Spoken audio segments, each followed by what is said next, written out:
Question is, what does smoke represent in the Bible? Okay, so this was a clarification question that came in relationship to a Bible study that we had while we were in Ethiopia, Yes, indeed. in relationship to the smoke that enters the temple.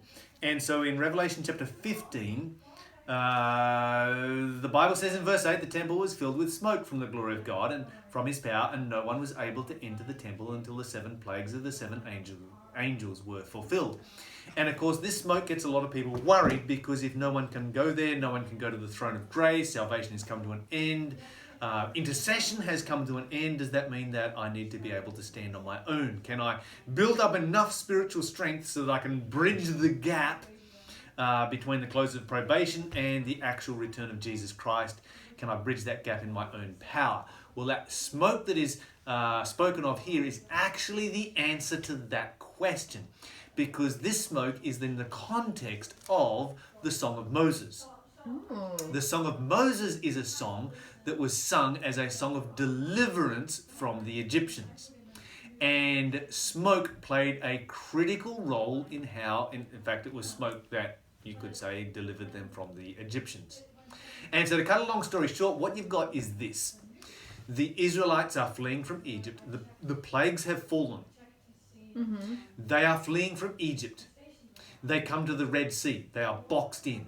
They have mountains on either side. They have the Egyptian army behind them. They have the Red Sea in front of them. And they are facing total annihilation. They are about to be wiped out so that there's none of them left. And as a result of that, what you find is that God then appears. And he appears, the Bible says, as a pillar of smoke. And that pillar of smoke comes, and it comes between the Egyptians and the Israelites, and the Egyptians cannot penetrate the pillar of smoke. And then from the pillar of smoke, what happens is that God parts the Red Sea. I'm cutting a long story short. He parts the Red Sea. The Israelites cross over on dry land. They're going to the promised land. Jesus is taking them to the promised land. And then, of course, the smoke lifts. The Egyptians are able to see what has happened. They endeavor to follow the Israelites through the Red Sea. The Red Sea collapses on top of them. They're drowned. God's people are delivered. And then they sing the Song of Moses. So that's the context of the smoke.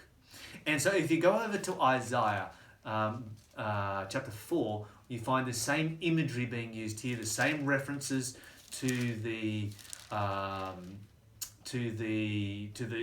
Red Sea experience, but in an end time context. So Isaiah 4 is an end time prophecy, and it talks about this smoke once again.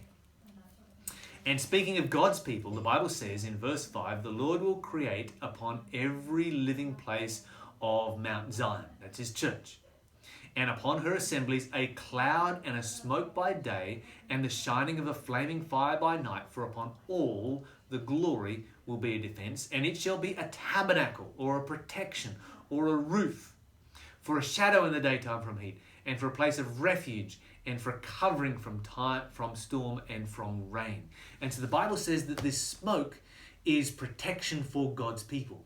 And so while some people might be freaking out, the plagues are going to fall, probation is going to be over, intercession has ended, God has abandoned his people. In actual fact, the opposite has taken place. During this time period, God will be closer to his people than in any other point, any other time period in history. The Bible says this, Jesus says this, I will never leave you nor forsake you. And that is what is important. It's not important where Jesus is, except that he is with me. And the simple reality is this, if Jesus is with me, do I have anything to fear? And the answer is no, I have nothing to fear if Jesus is with me. He can leave the temple in heaven. He can leave intercession. He can leave all of that stuff behind. But the important thing is that he is with me, and that smoke is a symbol of his protection of me during those dramatic events right at the very end. This is Sydney Wolverton. Anchor your soul.